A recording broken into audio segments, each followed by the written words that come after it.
Have you ever wondered why medieval monks all wear that weird-looking hairdo? It's called a tonsure, and my theory is that it has very much to do with anxiety and shame over male pattern baldness. But other scholars who have done much more serious consideration on the subject have different theories. I still think I'm right, though. Let me walk you through the history. This is the detangler, where our mission is to comb through the meaning of hair and why it's so important that we humans keep putting it in our art, rituals, and legends. Today we're looking at the tonsure. Thank you to my loyal detangler watcher Adam for suggesting this subject. If you have ideas that you'd want me to cover here in the detangler, let me know in the comments. And if you haven't already done so, please subscribe, tell your friends, send me a thanks, join as a member, or any other kind of interaction you want to do. Helps the algorithm, and it totally helps my ego.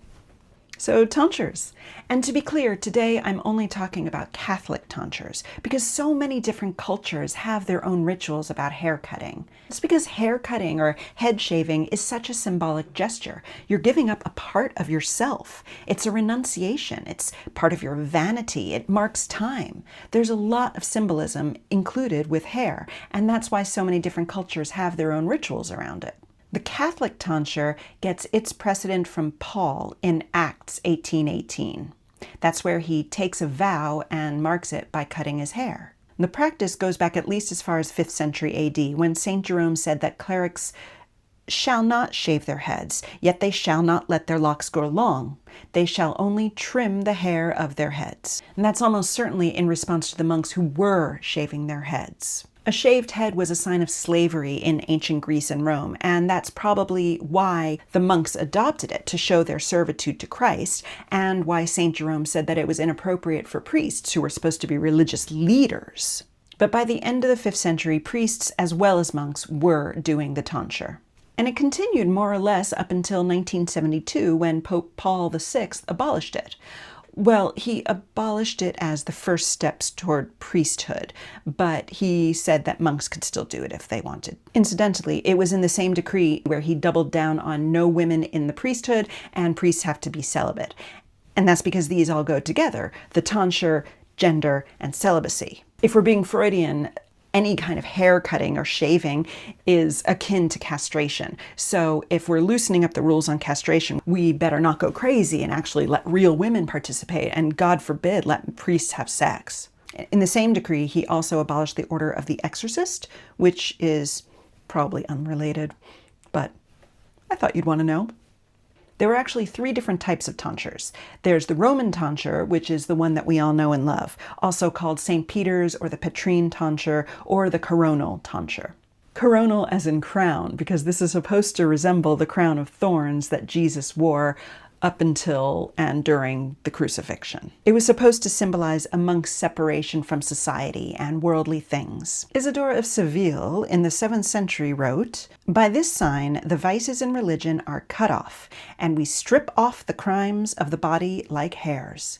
This renewal fittingly takes place in the mind, but it is shown on the head, where the mind is known to reside." So it's supposed to resemble the crown of thorns, which the Romans made Jesus wear as a form of mockery. And it has those associations with slavery. So it seems clear to me that the tonsure is very much about humiliation, or at least humility.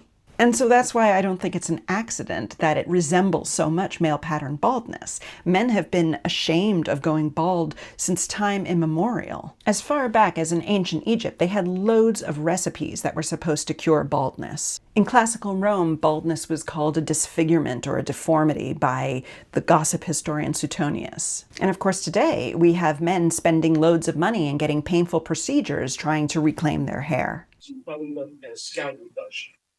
Comedian Lloyd Griffiths described it like, "I felt not just less confident, but I realized less of a man." So yes, I'm sure that these other more scholarly reasons, like the Crown of Thorns and whatnot, are true, but if you want to make a man feel humble, make him go bald. Even back in the medieval era, people were aware that the tonsure looked like male pattern baldness. In the 9th century, a poet cleric named Hucbald wrote a poem praising baldness. "Bless now the bald with bright ballads, O bards." He was probably trying to cozy up to the king, Charles the Bald. In this long poem, 146 verses, every single word begins with the letter C. And it even has a line that says, if you're going bald, then you're just naturally inclined to be a member of the clergy. This is the English translation, so sadly not every word starts with C, but here goes. When that crown comes up around a clean crest, it bodes this bald will be a bishop or a brother, and catch up the clear coronet that Christ concedes. Later on in the medieval era, in the Canterbury Tales by Geoffrey Chaucer, the reeve is described as tonsured like a pulpiteer. And it's not because he really had a tonsure. It's probably that he was going bald and that Chaucer wanted to mock him, make fun of him, and make him seem disagreeable. Appearance was so connected to moral standing, so the reeve's funny-looking hair meant that he was untrustworthy. Chaucer said, he knew well his cunning and deceit. But the Roman tonsure is just one of the tonsure types. There was also the Eastern or the Byzantine tonsure, also known as Paul's or the Pauline tonsure. That's where they shave the whole head, which I think is a little less humiliating. I mean, even today we see if a man's starting to go bald, oftentimes he'll shave his whole head and it looks better. So with that one out of the way, enough time spent there, right? But then we have the third type of tonsure, and that's when things start to get a little funky. It's called the Celtic tonsure, and basically, to make a long story short, it was the Roman Catholic Church versus the Celtic Catholic Church, and the Roman Catholic Church won. The Roman Catholics kept sending over like archbishops and abbots, and they were annoyed that all of the Celtic monks weren't using the Roman tonsure. They didn't like the Celtic tonsure. They said that it looked like what Simon Magus wore, and he was a sorcerer who appeared in acts.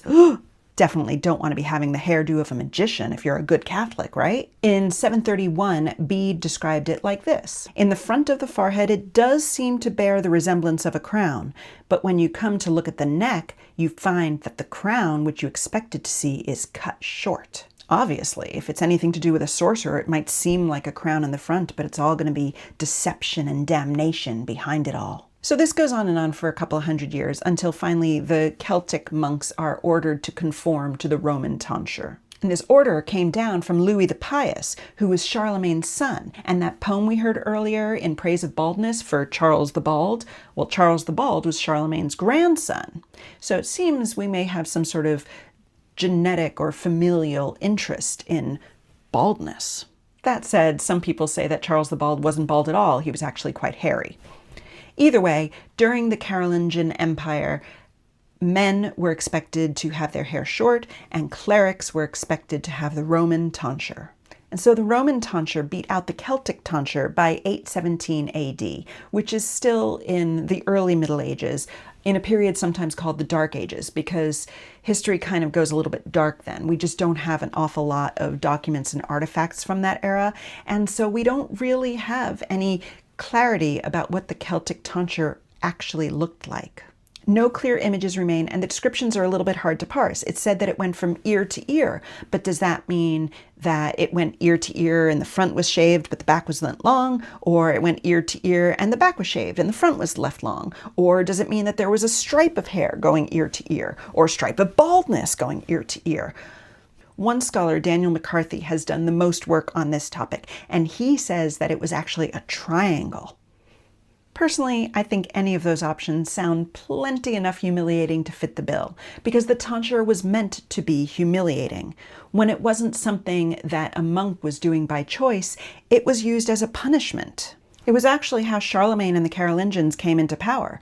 Before them, there were the kings known as the Merovingians, also known as the long-haired kings. There's a story that says one of their queens, Clotilde, was once given scissors and a sword, and she was forced to choose whether her grandsons would have their hair cut and not live like royals or be put to death.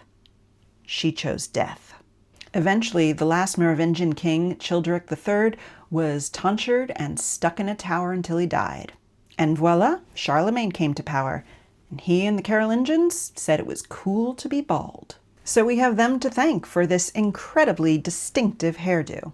Hair is so amazing with all of its messaging about power and piety and masculinity and modernness. So I would just like to remind you all that when you were ragging on me for thinking about getting a mullet, which I still might do, it could have been a lot worse. At least I wasn't getting a tonsure. Thank you so much for watching, and thanks again to Adam for suggesting this topic.